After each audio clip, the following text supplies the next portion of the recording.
आरोप लगाकर आरोपी की पिटाई करते हुए उसे कमरे में बंद कर दिया। बाढ़ थाने की पुलिस किसी तरीके से आरोपी को कमरे से बाहर निकालकर थाने लेकर पहुंची। पुलिस जब आरोपी को लेकर जा रही थी, इस दौरान जमकर बवाल हुआ। लोगों का गुस्सा पुलिस पर ही फूट पड़ा। तो ये तस्वीर इस वक्त आपके टीवी स्क्रीन पर है। बच्चा चोरी के आरोप में एक शख्स की जमकर पिटाई की जाती है और सिर्फ पिटाई ही नहीं, इस शख्स को एक कमरे में घंटों बंद रखा जाता है। हालांकि बाद में पुलिस टीम जब यहां पर पहुंची तो इस शख्स को भीड़ के चंगुल से निकालकर थाने लेकर पहुंची, लेकिन इस दौरान पुलिस की टीम को भी लोगों के आक्रोश का सामना करना पड़ा। देखिए किस तरीके से बवाल यहां पर ग्रामीणों की तरफ से मचाया जा रहा है। बताइए। बच्चा लेके जा रहा था जी, उसको बच्चा लेके जा रहा था। हाँ। हमको फोन किया था, कोई आदमी पकड़ के रखा था, तो 112 था, तो 112 बोला जी आप ले जाइए उन्हें। हम लेके चलाए रूम में, उसको बंद किया। कौन बच्चा था? यह है वो बचवा? हाँ, बच्चा घर है। मंदिर के बगल में बाबू क्या करने आए थे? मांगते रहे बाबू, बाल बच्चा खाता। कहाँ घर है आपका? कहाँ घर है? घर बख्तियार को पड़ता है। तो क्या करने आए थे आप यहाँ? हमारा बाल बच्चा चावल हमने मांगने के हम छोड़ छोड़ से नाम लगा दिया। आपको रस्सी से बांध कर पीटा भी गया है? हाँ बाबू मारा, बाबू बाल बच्चा रस्सी से बांधा? कुछ नहीं, रस्सी से नहीं मारा, खाली पिटाई करा।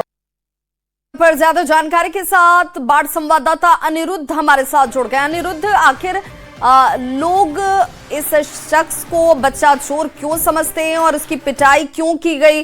क्या यहाँ पर लोगों को ये समझ नहीं आ रहा कि इस तरह की घटनाओं में अफवाहों पर ध्यान देना गलत है?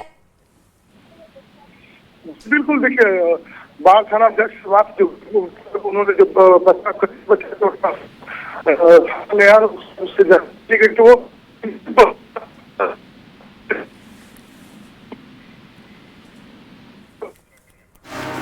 अनिरुद्ध, आपकी आवाज सही तरीके से नहीं पहुंच रही। आपके साथ एक बार फिर से जुड़ने की कोशिश करेंगे। इस तस्वीरें लेकिन जरूर चिंता पैदा करने वाली हैं और न्यूज़ 18 भी बार बार ये अपील करता है कि अफवाहों पर ध्यान न दें, कानून को अपने हाथ में ना लें। पुलिस ने हालांकि जो शख्स जिसे बंद कमरे में रखा गया था बच्चा चोर के शक में, उस शख्स को यहां से बाहर निकाला और थाने लेकर पहुंची, लेकिन इस दौरान पुलिस को भी आक्रोश का सामना करना पड़ा। बच्चा चोरी के आरोप में इस शख्स की पिटाई कर दी जाती है। अगली बड़ी खबर किशनगंज से, जहां निगरानी विभाग ने बड़ी कार्रवाई करते हुए एकीकृत बाल विकास सेवा की प्रभारी अनीता कुमारी को 50,000 रुपए घूस लेते हुए गिरफ्तार कर लिया। ये कार्रवाई डुमरिया स्वास्थ्य मार्ग स्थित उनके आवास पर की गई। निगरानी डीएसपी लव कुमार ने बताया कि ठाकुरगंज सीडीपीओ नागेंद्र कुमार की शिकायत के बाद जांच में आरोप सत्य पाया गया। शिकायतकर्ता नागेंद्र कुमार से मामला रफा दफा करने के लिए 10 लाख रुपए की मांग की गई थी। शिकायत के बाद निगरानी की टीम ने 50,000 रुपए एडवांस लेते हुए गिरफ्तार किया है इन्हें। घर से 4 लाख से ज्यादा कैश की बरामदगी की गई, जिसकी जांच अब जारी है। का आवेदन आया था, कंप्लेन आया था 18/2/26 को। उन्होंने 10 लाख रुपए का डिमांड किया था। उसमें जो टीपीओ अनीता कुमारी है, उनसे बार बार पैसे की डिमांड की जा रही थी। पैसा नहीं जाने पर बार बार आरोप पत्र गठित कर विभाग में भेजते हुए सस्पेंड कराने की धमकी दी जा रही थी। यही आवेदन में उन्होंने अपना बताया था और उसका फिर हमारे यहाँ के सिपाही प्रभारी है, उन्होंने इसका सत्यापन सच पाया और उसके बाद आज हम लोगों ने उनको रंगे हाथ ट्रैक किया। बेगूसराय में आग का तांडव देखने को मिला, जहां नगर थाना क्षेत्र के विष्णुपुर शर्मा टोली में भीषण आग लगने की वजह से एक छोटा सा आशियाना पूरी तरीके से जलकर राख हो गया। घटना के बाद इलाके में अफरा तफरी मच गई। स्थानीय लोग लगातार इसकी कोशिश करते नजर आए कि आग पर जल्द से जल्द काबू पाया जा सके, लेकिन आग पर काबू पाने में वक्त लगा। बहुत नुकसान यहां पर बताया जा रहा है। अब मौके पर पहुंची पुलिस इस मामले की जांच की बात कर रही है।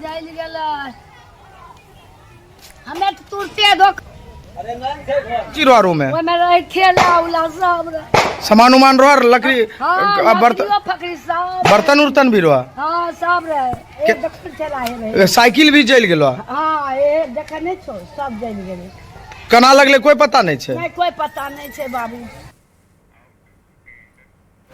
खबर दानापुर से, जहां एक बार फिर से शहर में नाले का खुला चैम्बर मौत का गड्ढा साबित हुआ।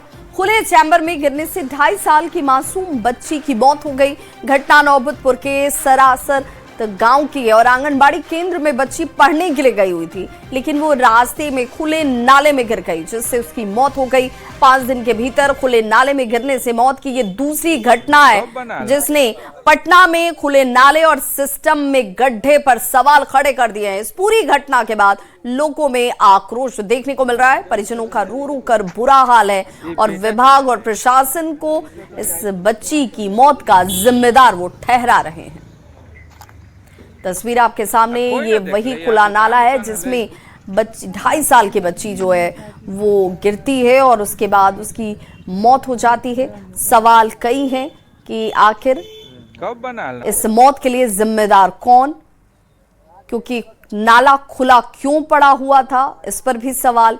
सुरक्षा के लिहाज से कभी भी ये हादसे को आमंत्रण देता हुआ खुला नाला साफ नजर आता है। किसी भी दिन ऐसी घटना हो सकती है और किसी के साथ भी। पटना के नौबतपुर में हादसा होता है और खुले नाले के चैम्बर में ये बच्ची जो है वो गिरती है। पटना में नाले में गिरकर मौत का ये दूसरा मामला है और ये दूसरा मामला सरासत गांव का है जो पंचायत में पड़ता है। हालांकि यहीं पर उस बच्ची की मौत हुई है, इसी में गिरकर हुई है। जब दोपहर में वो लौटकर घर आ रही थी, उसी दौरान जो है इसी नाले में गिरकर उसकी मौत हो जाती है और कोई देख नहीं पाता है। शाम को परिजन को पता चलता है, जब खोजबीन करते हैं तो पता चलता है और तब जाकर के बच्ची का शव पानी निकालने के बाद निकाला जाता है। ये चैम्बर टूट गया था और इसे बनाया नहीं गया और यहाँ लगाया नहीं गया, जिसका खामियाजा एक परिवार को भुगतना पड़ा। 12 बजे मैडम लेके गए और पढ़ने के बाद फिर खाना खिला आंगनबाड़ी ने, यहाँ दूसरा आंगनबाड़ी ने पढ़ाया और दूसरा आंगनबाड़ी ने ले गए खिलाने के लिए, अलग ले गए हट के खाना खिलाने के लिए। और वहीं से लेके आए बच्चा के और फिर छुट्टी हो गया तो आते समय ऐसे घटना घट गई है। बच्चा नाला ने गिर के मौत हो गया उसको। खुला हुआ था? हाँ, पहले ही से खुला है, बंद नहीं किया था कोई ना, सब गाड़ी ले जाने को चैम्बर सब गाड़ी पहले ही से माटी धोबैला मुँह नोचवा से फूट गेला गाता। वो घर से कोई ना बनाइला ना, इसी छोड़ दे। करीब 4-5 फीट है। 5 फीट है। 5 फीट है। तो बड़ा बच्चा भी डूब सकता है जी। तो इसको ढका क्यों नहीं किया? ढका ना गया, सब ठेकेदार का ढीला सिले है। अब क्या ठेकेदार का ढीला? ठेकेदार का बना है कब? 24 में बना है। 24-25 में अभी ले नहीं हुआ है कंप्लीट। और यहाँ देखिए बच्ची की मौत होती है। यहाँ बच्ची को पढ़ाने के लिए आंगनबाड़ी सेविका ले जाती है और जब पहुँचाने की बारी आती है तो दूर ही छोड़ दिया जाता है और उसी आने के दौरान ये घटना घटित हुई है। सवाल उठता है PWD ने जो ये नाला बनाया, आखिर नाला क्यों खोल करके रखा? ऐसे में सवाल उठता है कि जो नाला खोल कर रखे, जिस ठेकेदार ने बनाया, उस पर भी कार्रवाई क्यों न हो। नौबतपुर से न्यूज़ 18 के लिए अमरजीत शर्मा। और कई सवाल ऐसी घटनाओं के बाद सामने आते हैं। हादसे के बाद ग्रामीणों में जबरदस्त आक्रोश है। खुले नाले को ढकने की मांग तेज हो गई है। वहीं मौके पर पहुंची पुलिस ने इसे लेकर जांच भी शुरू कर दी है। कि लोग को क्या चाहिए। तो देखिए, ये पहली कोई घटना नहीं है, लेकिन घटना के बाद भी कोई सबक लेने को तैयार क्यों नहीं है? इस मौत के लिए जिम्मेदार कौन और आखिर कितनी मौतों के बाद सिस्टम जागेगा, इस पर कार्रवाई होगी और घटनाओं को होने से रोका जाएगा। ये सबसे बड़ी बात। बच्ची जो है वो मिसिंग है। इस बारे में तो हम लोग मुखिया जी से बात की और अपने जो भी लाइसेंसिंग है वहाँ पे भेजे, खुद हम भी मूव किए थे। तो 5 बजे के आसपास जो है बॉडी मिल गई थी। चैम्बर था, नाला था, उसमें वो चला गया था जो मोटर से पानी वगैरह निकाल के फिर उसको रिकवर किए थे हम लोग। और सुबह एम्स में उसका पोस्टमार्टम के लिए भी भेजा गया। बच्ची का रिया कुमारी छोटी सी बच्ची है और वो कहीं ऐसे अभी तो पता जैसे चला है कि सूत्रों से कि वो कहीं आंगनबाड़ी में थी नहीं एडमिटेड, ऐसे कुछ बातें जो चल रही हैं। छोटी सी थी, अभी 2.5-3 साल की बच्ची थी मात्र। जितना भी हमारी तरफ से सहयोग राशि होगी जो आपकी आपदा के थ्रू उसको मुहैया कराया जाएगा। बिहार में बेटियों की सुरक्षा और विधि व्यवस्था का मुद्दा आज विधान परिषद में उठा। नेता प्रतिपक्ष राबड़ी देवी के नेतृत्व में विधान पार्षद ने जहां सदन के बाहर प्रदर्शन किया, वहीं पुलिस सरकार पर सवाल भी उठाए गए। तो सदन के अंदर राबड़ी देवी ने कार्यवाही शुरू होते ही इस पर सवाल रखा। राबड़ी देवी ने कहा कि सिर्फ इस फरवरी महीने में ही बिहार में 35 से ज्यादा बच्चियों के साथ रेप जैसी घटनाएं हुई, जिसमें कई की हत्या तक कर दी गई। ऐसे सरकार में इन बच्चों की सुरक्षा को लेकर सरकार की कार्यशैली सवालों के दायरे में है। सरकार क्या कर रही है, इसका जवाब भी देना चाहिए। और राबड़ी देवी के साथ सुनील सिंह ने भी पुलिस की नाकामी पर सवाल खड़े किए। तो सरकार की तरफ से मंत्री सुनील कुमार ने जवाब दिया कि बच्चियों की सुरक्षा को लेकर सरकार बेहद गंभीर है और किसी भी सूरत में कोई भी दोषी बचेगा नहीं।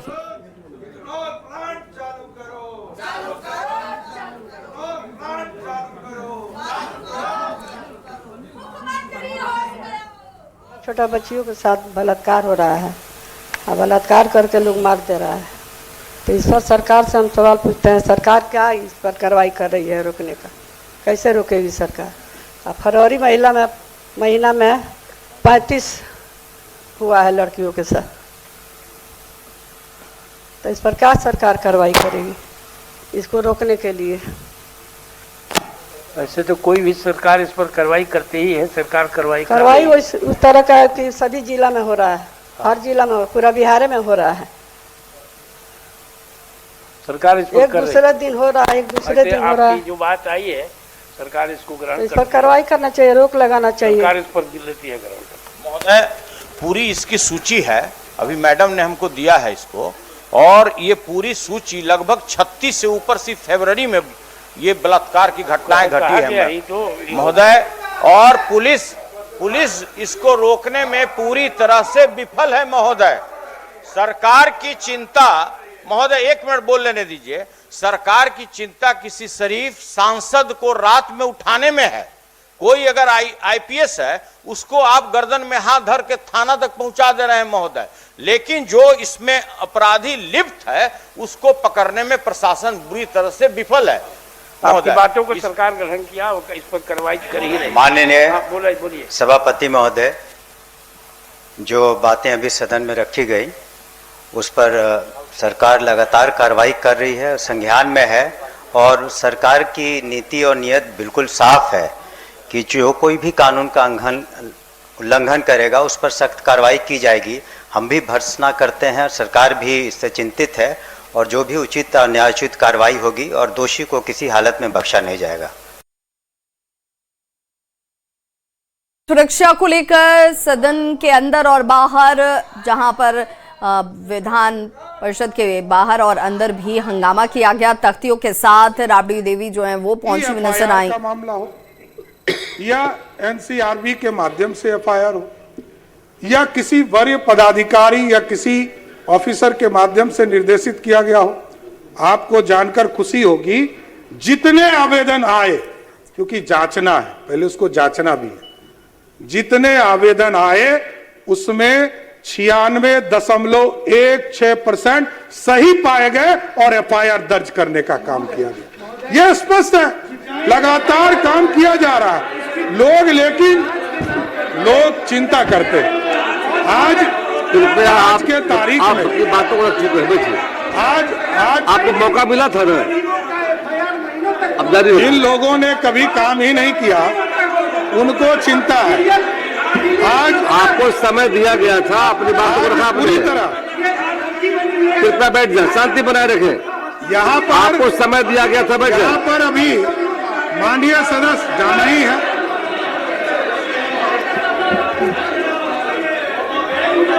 अब माननीय सदस्य इन लोगों को जाना ही है सर, क्योंकि इन लोगों कोई गंभीर नहीं है, जनता के लिए कोई गंभीर नहीं है।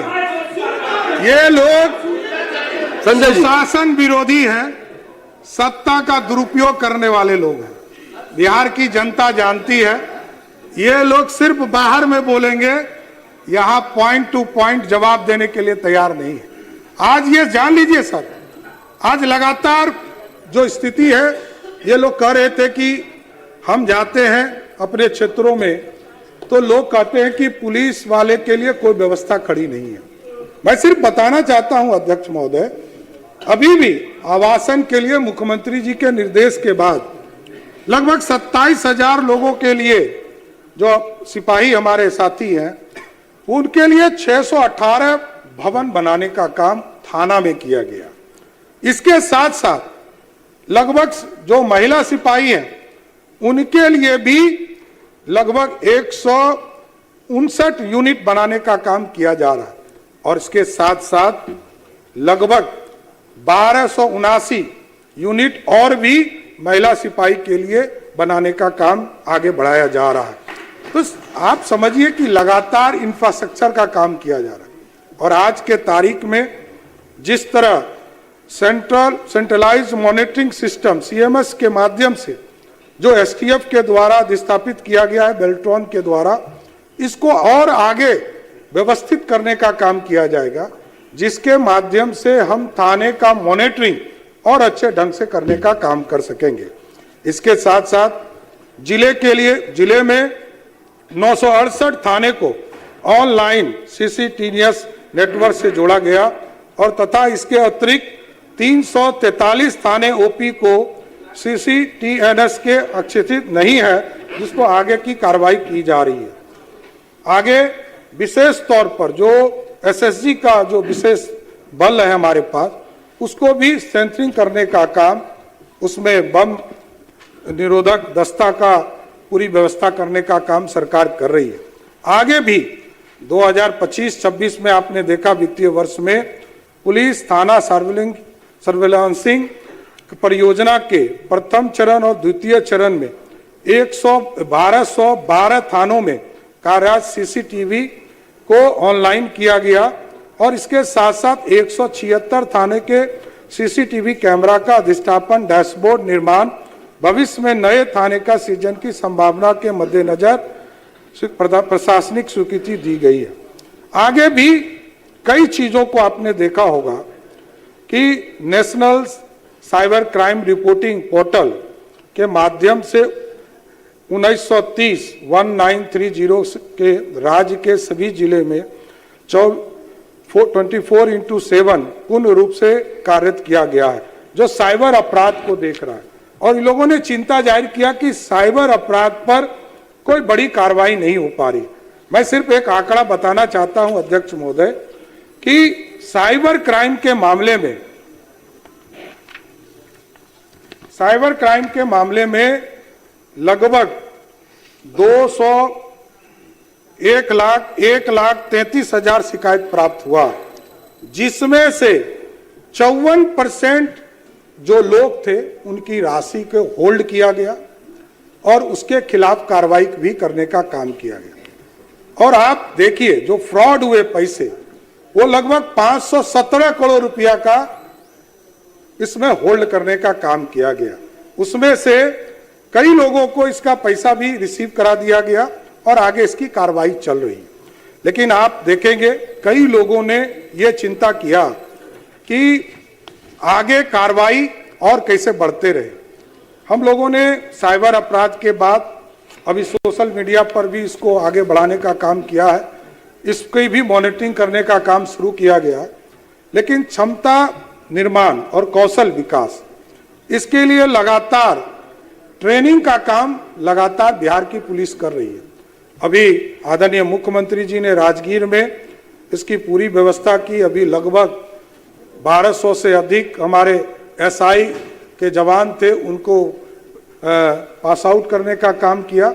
और आगे भी जो लोग जिस भी मामले में ट्रेनिंग लेना चाहते हैं, जो पुलिस के सेक्टर हैं, चाहे वो साइबर अपराध हो, चाहे वो कौशल विकास का मामला हो या क्षमता निर्माण का मामला हो, इसको आगे बढ़ाने का काम किया जा रहा है।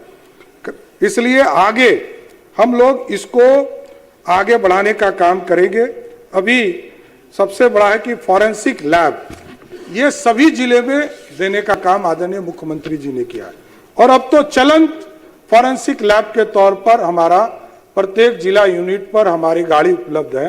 कहीं कोई घटना घटती है, तुरंत हमारी पुलिस वहां पर FSL की टीम को लेकर उसके पूरे चीजों को रिपोर्टिंग करने का काम करती है। अभी 2 दिन पहले जो अंतिम हमारे यहाँ उग्रवादी के तौर पर हमारे यहाँ थे, उस अपराधी को पकड़कर उनके जो हथियार थे उनको सीज किया गया और आज 143 इनामी उग्रवादी अपराधी कर्मी थे जिनको गिरफ्तार किया गया। उसमें लगभग 2722 कारतूस बरामद किए गए, 174 डेटोनेटर बरामद किए गए, 135 बारूदी सुरंग के जो कैन थे, बम थे, उसको बरामद किए गए। आज मैं ये घोषणा कर सकता हूं बिहार विधानसभा के अंदर, अब बिहार में कोई नक्सलिज्म, कोई नक्सलिज्म का अपराधी नहीं बचा। आदरणीय गृह मंत्री जी को और आदरणीय प्रधानमंत्री जी को भी धन्यवाद देता हूं और आदरणीय मुख्यमंत्री जी के नेतृत्व में पूरी तरह बिहार अब उग्रवादी से मुक्त हो गया। ये सबसे बड़ा मैसेज बिहार की जनता के लिए जा रहा है। हमारे यहाँ बिहार विशेष सशस्त्र पुलिस बल है जिसकी संख्या लगातार बढ़ती जा रही है और आदरणीय मुख्यमंत्री जी ने जहां BMP 1, BMP 2 से लेकर अब 19-20 तक हम पहुंचने का काम कर रहे हैं। इसके साथ साथ इनका विशेष आग्रह था, निर्देश था कि आप बिहार के जो इंडस्ट्री है इनको भी सुरक्षा देने का काम किया जाए। तो बिहार की सरकार ने तय किया है कि 2 बटालियन हम लोग बनाएंगे जिसका नाम BISF के तौर पर 2 नया बटालियन हम बिहार में इंडस्ट्री के लिए डेडिकेटेड करने का काम करेंगे और आगे भी कई जगह पर इसको बनाने का काम किया जा रहा है। कई जगह सेना अपने जमीन उपलब्ध के लिए डिमांड उन लोगों ने किया है, उसको भी हम लोग उपलब्ध करा रहे हैं। कई जगह BMP जो हमारा विशेष BSAP है उसके लिए हम लोग जमीन उपलब्ध करा रहे हैं। इन सारे चीजों को आगे बढ़ाने का काम किया जा रहा है। 2025 में आदरणीय मुख्यमंत्री जी के निर्देश पर बिहार में होमगार्ड के लिए विशेष तौर पर 15,000 होमगार्ड के लिए सिलेक्शन करने का काम किया गया और आगे भी जिसमें से 11,438 लोगों का नामांकन हो चुका है और आगे भी हम लोग, क्योंकि आगे अभी पुलिस बल में भी भर्ती करना है, आगे SAP के जवान को भी भर्ती करना है और आगे गिरि रक्षकों को भी भर्ती करना है। इन तीनों को यदि जोड़ा जाए सिर्फ पुलिस बल में लगभग 31,000 पुलिस बल की भर्ती करने का काम नीतीश कुमार की सरकार करेगी। और इस बार SAP के जवान में जो SAP के जवान हम लोग प्रयोग करते थे विशेष तौर पर नक्सल के इलाके में, इस बार हम लोगों ने उसमें भी मॉडिफाई करने का काम किया कि इस बार जो हमारे पारा मिलिट्री के फोर्सेस हैं, क्योंकि 17,000 लोग नहीं मिल पाते थे, तो पुलिस मुख्यालय का आग्रह था कि सरकार इस पर निर्णय ले। तो इस बार 17,000 SAP जवान में हम लोग पारा मिलिट्री के जवानों को भी मौका देंगे और उनको अपने साथ जोड़ने का काम करेंगे। इसके साथ साथ 13,500 गिरि रक्षकों को और अधिक जो हमारे लोग हैं 2026-27 में उनको भी सिलेक्शन करने का काम बिहार की सरकार करेगी। अकेले होम डिपार्टमेंट है जो लगभग 60,000 लोगों को इस अगले वित्तीय वर्ष में सबको नौकरी या सिलेक्शन करने का काम करेगी अध्यक्ष महोदय। इसलिए बिहार मजबूत हो, आर्थिक रूप से विकास तभी होगा जब हम सुरक्षित रहेंगे।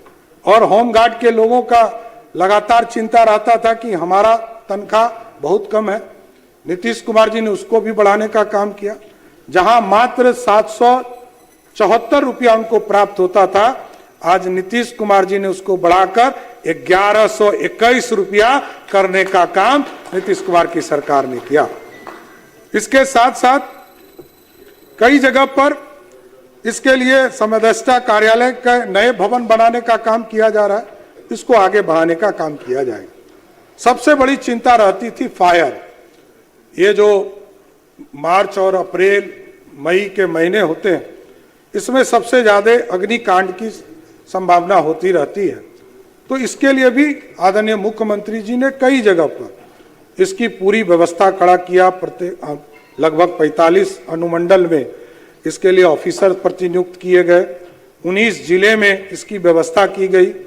ये पूरी संरचना खड़ा किया और एक बड़ा ट्रेनिंग कैंप जो कैसे अग्नि से लोगों को बचाना है, अग्निकांड से कैसे बचा के निकालना है, उसके लिए भी बिहार में पहली बार आदरणीय मुख्यमंत्री नीतीश कुमार जी के नेतृत्व में बिहटा में एक ट्रेनिंग इंस्टीट्यूट बनाने का काम नीतीश कुमार की सरकार में किया गया था। और हम लोगों ने CISF से इसके साथ MOU साइन किया, जो लगातार स्किल ट्रेनिंग देने का काम कर रही है, जिससे हमारे जो अग्निशमन से जुड़े हुए लोग हैं उनको पूर्ण रूप से हम व्यवस्थित और एक तरह से आपको स्किल्ड करने का काम किया जा रहा है। इसके साथ साथ अब हम लोगों ने टारगेट किया है कि AI based fire production automation phase 2 को लागू करने का काम किया जाए, जिससे के माध्यम से आग की जो घटना है उसकी पूर्व से चेतावनी कैसे मिल सकती है, किस इलाके में इस तरह का आंधी तूफान की स्थिति है, इमरजेंसी इंजीनियरिंग सेल बनाने का काम, फायर इंजीनियरिंग सेल बनाने का काम किया जाएगा। इसकी पूरी संरचना की जा रही है। उसी तरह कारा के क्षेत्र में जेल, जहां से ये लोग हुकूमत चलाते थे, अध्यक्ष जी, राष्ट्रीय जनता दल का पूरा हुकूमत ही जेल से चलता था। और नीतीश कुमार जी जब सत्ता में आए तो इसकी पूरी व्यवस्था को बदलने का काम किया। आज जेल के अंदर लगातार छापामारी की जाती है, कार्रवाई की जा रही है। जेल के अंदर कौन बंद है, कौन जा रहा है, कौन आ रहा है, इसकी मॉनिटरिंग करने की व्यवस्था की जा रही है। अब तो हम लोग सभी जेलों में ऐसी व्यवस्था कर रहे हैं कि CCTV कैमरा से सबको ऑनलाइन चेकिंग करने का काम किया जाएगा।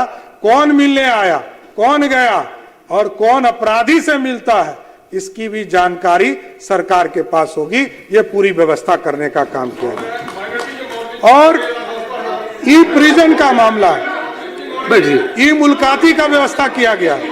अब ये पूरी व्यवस्था ई प्रिजन को ई मुलाकाती के तौर पर खड़ा किया जा रहा है। और ये पहला राज्य है जिस राज्य में देश में सबसे अधिक जेल के अंदर यदि कोई बंदी पड़ता है वो बिहार है, जहां नीतीश कुमार का नेतृत्व है। साथियों, सबसे ज्यादा लगभग 1256 बंदियों को 10वें की परीक्षा कराने का काम किया गया और 183 बंदी जो 12वीं की पढ़ाई करना चाहते हैं उनका नामांकन कराने का काम इग्नू के माध्यम से किया गया। और आगे भी, क्योंकि कई अपराधी आते हैं, अब उनको जेल में रखने के लिए भी बहुत नाटक होता है, तो अब हम लोगों ने हाई सिक्योरिटी प्रिजन बनाने का निर्णय लिया है। नीतीश कुमार जी के निर्देश पर ऐसे पहाड़ पर बनाया जाएगा जहां मोबाइल ही नहीं होगा, सिर्फ रास्ता होगा जाने का और आने का। और हाई सिक्योरिटी जो प्रिजन होगा उसमें जिसको बंदी बनाया जाएगा उसको दुनिया से कोई मतलब नहीं रह जाएगा, वो दुनिया से अलूफ होने का काम किया जाए। इसलिए ऐसी व्यवस्था भी आदरणीय मुख्यमंत्री नीतीश कुमार जी कर रहे हैं। और आज अब मैं तो देश के प्रधानमंत्री नरेंद्र मोदी जी को, गृह मंत्री जी को और नीतीश कुमार जी को विशेष तौर पर बिहार में अभियोजन निदेशालय का हम लोगों ने जो गठन किया, इसके माध्यम से अब तो जो आदमी उपस्थित नहीं भी है उसके खिलाफ भी ट्रायल चलाने का निर्णय भारत की सरकार ने लिया। यह सबसे ऐतिहासिक काम है जिससे कि केस का डिस्पोजल आसानी से हो पाएगा, क्योंकि पुलिस डायरी में, पुलिस के सुपरविजन में सारे चीजें आ जाती है और उसके बाद भागता रहता है अपराधी कि वो किसी तरह जेल में ना रहे, उसको फंसना नहीं पड़े, तो भागने का काम करता है। इसलिए अध्यक्ष महोदय लगातार इस पर भी गवाही के माध्यम से इसको आगे बढ़ाने का काम किया जा रहा है। और मैं बताना चाहता हूं कि पिछले सिर्फ वित्तीय वर्ष में 474 लोगों के खिलाफ जमानती, गैर जमानती वारंट जारी किए गए, उसको गिरफ्तार करने का काम किया। इश्तिहार के माध्यम से लगभग 80,000 जो कुर्की जब्ती होती है उसके माध्यम से किया गया। और तामिला जो है लगभग 2,46,000 गवाहों की गवाही कराई गई, जिससे कि बिहार में सुशासन स्थापित हो रहा है। इसलिए आज रिकॉर्ड समय में अभियोजन का काम पूरा किया जा रहा है। और कई चीजें अभी हम लोगों ने गाइडलाइन दी है। मैं सिर्फ संक्षेप में एक दो इश्यूज आपको बताना चाहता हूं कि सरकार ने कई गाइडलाइन अभी जारी किया है। कई लोगों ने चर्चा करते हैं कि आप कहाँ उस समय थे, नाम पुकारा गया था आपका? मैं बताना चाहता हूं अध्यक्ष महोदय, आप जाकर कई लोग कहते हैं कि बिहार कहाँ खड़ा है। मैं बिहार खड़ा होने की स्थिति को बताना चाहता हूं। बिहार में फिरौती के लिए अपहरण होने की स्थिति में देश में सबसे निचले पदान पर बिहार खड़ा है। यह है बिहार, यह बिहार है नीतीश कुमार का, जिसने सुशासन स्थापित किया, जिन्होंने आज अपराधी के कोई फिरौती के मामले में सबसे कम मामला कहीं होता है तो बिहार में होता है। और आप समझिए डकैती का मामला होता था, डकैती के मामले में हम देश में 31वें स्थान पर हैं, 35 में से 31वें स्थान पर है। पूछता है बिहार कहां खड़ा है? बिहार 31वें स्थान पर खड़ा है। और फिरौती जो किडनैपिंग होते थे उसमें तो अंतिम चले गए। महिला के पर हमला के मामले में हम अंतिम स्थान 35वें स्थान पर खड़ा है। और ये पूछते हैं, ये लोग सिर्फ एक ट्वीट जारी कर देंगे। ऐसे राष्ट्रीय जनता दल का ट्वीट देखिएगा, ऐसे वो चला आता है, सवेरे सवेरे लिख देगा। अरे भैया इसका जानकारी भी तो लो। कोई अपराध होता है तुरंत पुलिस कार्रवाई करती है। और सबसे बड़ा दुर्भाग्य तब होता है जब पता चलता है, जब पुलिस कार्रवाई करती है तो पता चलता है कि भैगना ने मामा को मार दिया।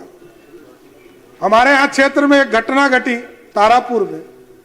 मालूम चला कि एक मामा ने एक भगनी के साथ अपराध किया, पुलिस ने कार्रवाई किया। पुलिस का काम है यदि घटना घटेगी तो सीधा कार्रवाई करने का काम है अध्यक्ष जी। ये लगातार पुलिस कर रही। मैं तो सिर्फ ये बता रहा था कि मैं कहा हूं। यौन उत्पीड़न के मामले में हम देश में 35वें स्थान पर खड़े हैं। आप ये बताना चाहता हूं। ये लोग बोलते हैं कि अपराध बिहार में हो रहा। देश को समझिए, देश की स्थिति क्या है। बलात्कार के मामले में 1.5 अपराध दर के साथ बिहार 30वें स्थान पर खड़ा है। और ये लोग कहते हैं रोज अपराध हो रहा है। पॉक्सो अधिनियम के तहत हम 23वें स्थान पर हैं, 35 में 23वें स्थान पर हैं। बच्चों के साथ बलात्कार के मामले में हम 35 में 32वें स्थान पर खड़ा है। और तब ये पूछते हैं सुशासन कहां है। हत्या के मामले में हम देश में 11वें स्थान पर खड़े हैं, जबकि हमारी आबादी कई राज्यों को मिलने के बाद पूरे 7 सिस्टर को मिला दीजिएगा तब भी हमारी आबादी उन पर भारी पड़ेगी। यह स्थिति है, तब भी हम 11वें स्थान पर खड़े हैं। आज डकैती के मामले में 7वें स्थान पर है। उसी तरह बिहार में अपराध रंगदारी के मामले में हम आपको बताने का काम किया। इसके साथ साथ अध्यक्ष जी हम लोगों ने कई और मामले आपको बताना चाहता हूं। अभी एक नीट छात्रा का मामला हुआ, उसमें भी हम लोगों ने तुरंत जब पुलिस ने कार्रवाई किया, यहां से लेकर जहानाबाद तक कार्रवाई किया, सब लोगों के एविडेंस को कलेक्ट किया। और जब लोगों को ये लगा कि हम पुलिस की जांच से संतुष्ट नहीं, तो आदरणीय मुख्यमंत्री जी ने कहा कि इसको सीबीआई को दे देना। हम लोगों ने तुरंत सीबीआई को दिया, जिससे कि दूध का दूध और पानी का पानी कर सके, एजेंसी को तय करने का अधिकार दिया। हम लोग रोक नहीं, बचाना नहीं है, किसी को बचाया नहीं जा सकता। उसी के लिए हम लोगों ने गाइडलाइन जारी किया। अभी जो हॉस्टल के प्रबंधक हैं उनके लिए भी पूरे प्रदेश में हम लोगों ने गाइडलाइन देने का काम किया, कैसे रखना है, सीसीटीवी रखना है, कैमरा लगाना है। उसी तरह कई लोग शिकायत करते थे कि गाना बजता है, दो अर्थी होती है, उस पर निर्देश देने का काम बिहार की पुलिस ने किया। और इसके साथ साथ जो बिहार में लगातार कार्रवाई करने का काम किया जा रहा है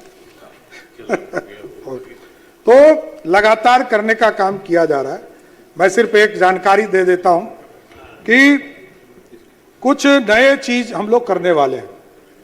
अभी जब हम गृह मंत्री के तौर पर काम करना शुरू किए और मुख्यमंत्री जी का लगातार निर्देश रहता है कि पुलिस में महिलाओं की भागीदारी को आगे बढ़ाइए, महिलाओं के काम आगे दीजिए और महिलाओं की सुरक्षा की चिंता कीजिए, तो बिहार पुलिस ने एक व्यवस्था खड़ा किया कि हम अविया ब्रिगेड, जिसको पुलिस दीदी के तौर पर गठन करेंगे, जिससे कि पूरे बिहार में जितने स्कूल और कॉलेज लगभग 1500 स्कूटी खरीदने का काम किया जा रहा है और लगभग 2500 हम मोटरसाइकिल इससे खरीदेंगे, जो स्कूल कॉलेज की पूरी तरह सुरक्षा करने का काम है। उसी तरह बिहार में नेशनल फॉरेंसिक साइंस विश्वविद्यालय के लिए केंद्र से हम लोगों को सहयोग मिलेगा और बिहार की सरकार सहयोग करके बिहार में स्थापना करने का काम करे। उसी तरह हाई सिक्योरिटी जेल हमने बताया और भागलपुर में एक नए मुक्ति कारागार का निर्माण बिहार की सरकार कराएगा, इसको भी आगे बढ़ाने का काम किया जाएगा। इसके साथ साथ दो महत्वपूर्ण चीज पुलिस के लिए, दो महत्वपूर्ण काम हम लोग करने जा रहे हैं। एक, सभी पुलिस लाइन में आदरणीय मुख्यमंत्री जी ने पटना जिला के पुलिस लाइन में जीविका दीदी के माध्यम से रसोई घर शुरू किया है, जो मात्र 60 रुपया में उनको खाना उपलब्ध कराने का काम कर रही है। कोई टेंशन नहीं बनाना कैसे है, उनको सीधा उपलब्ध कराने का काम कर। तो ये सभी पुलिस लाइन, जो हमारे 40 पुलिस लाइन है, सभी जगह हम ट्रेनिंग कैंप में तो चला रहे, हमारा जहां जहां ट्रेनिंग होता है वहां हमारे ये काम चल रहा है। रसोई दीदी, जीविका दीदी इस काम को आगे बढ़ाए, लेकिन इसको और विस्तृत करते हुए सभी पुलिस लाइन में हम बढ़ाएंगे। और इसके साथ साथ जो सभी पुलिस लाइन है, उनके बच्चे, जो पुलिस वाले के बच्चे हैं, उनको पढ़ने के लिए इधर उधर भटकने की जरूरत नहीं है। सभी पुलिस लाइन में एक एक स्कूल खोलने का काम बिहार की सरकार करेगी। और इसके साथ साथ जो अग्निवीर हैं, जो भारत की सरकार के द्वारा, बस कर देते, अग्निवीर में जो लोग आएंगे हमारे पास, उनके लिए भी पूरी व्यवस्था हम लोग करेंगे और हम लोग उनको भी एक आरक्षण के तहत जो एक कैटेगरी में रिलैक्सेशन हो सकता है उसको देने का काम करेंगे। अब मैं आग्रह करूंगा, जो माननीय साथी सतीश जी हैं, इतना महत्वपूर्ण विषय है, बिहार में सुशासन चाहिए और बिहार में सुशासन के लिए राशि की जरूरत है, तो आपने जो कटौती का प्रस्ताव दिया है उसको वापस ले और सभी साथियों से आग्रह करूंगा कि गृह विभाग के मांग को आप पारित करने की कृपा करें। माननीय सदस्यगण, अब सरकार का उत्तर समाप्त हुआ। क्या माननीय सदस्य सतीश कुमार सिंह यादव अपना कटौती प्रस्ताव वापस चाहते हैं? प्रश्न यह है, इस शिक्षक की मांग 10 रुपये घटाई जाए। जो इस प्रस्ताव के पक्ष में हाँ कहें, जो इस प्रस्ताव के पक्ष में ना कहें। मैं समझता हूं विपक्ष में बहुमत है, विपक्ष में बहुमत है, यह प्रस्ताव अस्वीकृत हुआ। अब मैं मूल प्रस्ताव को लेता हूं। प्रश्न यह है कि गृह विभाग के संबंध में 31 मार्च 2027 को समाप्त होने वाले वर्ष के भीतर भुगतान के दौरान जो व्यय होगा उसकी पूर्ति के लिए 20,132 करोड़ 86,69,000 रुपये से अधिक राशि प्रदान की जाए। जो इस प्रस्ताव के पक्ष में हाँ कहें, जो इस प्रस्ताव के पक्ष में ना कहें। मैं समझता हूं कि पक्ष में बहुमत है, पक्ष में बहुमत है, यह प्रस्ताव स्वीकृत हुआ, मांग स्वीकृत हुई। माननीय सदस्यगण, अब शेष अनुदानों की मांग गिलोटिन के माध्यम से ली जाएगी। प्रश्न यह है कि 31 मार्च 2027 को समाप्त होने वाले वर्ष के भीतर भुगतान के दौरान जो व्यय होगा उसकी पूर्ति के लिए मांग संख्या 1 कृषि विभाग के संबंध में 3,446 करोड़ 45,26,000 रुपये। मांग संख्या 2 डेयरी मत्स्य एवं पशु संसाधन विभाग के संबंध में 1,915 करोड़ 96,81,000 रुपये। मांग संख्या 3 भवन निर्माण विभाग के संबंध में 6,153 करोड़ 71,74,000 रुपये। और आइए